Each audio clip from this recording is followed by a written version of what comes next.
ઘન સંખ્યાના 20% અને તે જ સંખ્યાના 25%નો સરવાળો 162 છે તો તે સંખ્યાનો 1/3 ભાગ શોધો। બરાબર છે મિત્રો।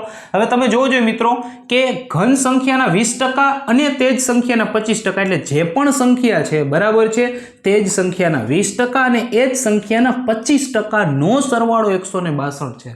બરાબર છે।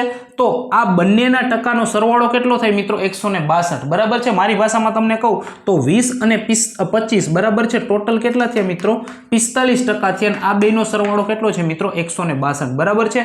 હંમેશા આપણે ટકાની ગણતરી 100 ઉપર કરીએ છીએ। બરાબર છે મિત્રો। તો 45% 162 બરાબર છે તો 100% એ કેટલું બરાબર છે 100% એ કેટલું બરાબર છે મિત્રો। પછી શું કીધું છે તો કે તે સંખ્યાનો 1/3 ભાગ શું થાય। બરાબર આમાં તમે ત્રિરાશિ મૂકો બરાબર છે એટલે શું થાય મિત્રો કે 162 ગુણ્યા 100 છેદમાં 45 છેદમાં કેટલા મિત્રો 45 બરાબર છે।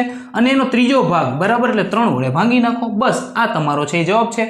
કાપાકૂપી તમે કરો બરાબર છે। જોવો જોઈએ કે આ સંખ્યા છે એ 3 વડે છે એ ડિવાઈડ છે બરાબર છે મિત્રો કેમ કે 6 ને 2 8 ને 1 9 બરાબર આ અંકોનો સરવાળો કરો તો 9 થાય તો 3 વડે આપણે ડિવાઈડ કરી શકીએ બરાબર છે।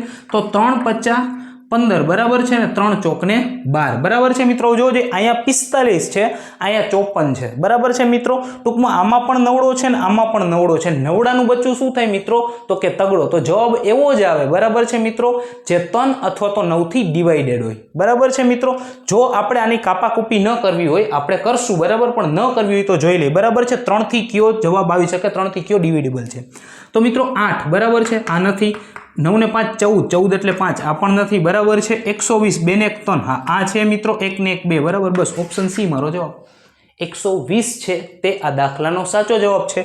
આપણે કાપાકૂપી પણ કરીએ બરાબર 9 50 કેટલા થાય 45 મિત્રો 9 6 કેટલા થાય તો કે 54 મિત્રો બરાબર છે। 600 થયા અને 12 50 કેટલા થાય મિત્રો 60 એટલે કે બરાબર છે 120 બરાબર છે।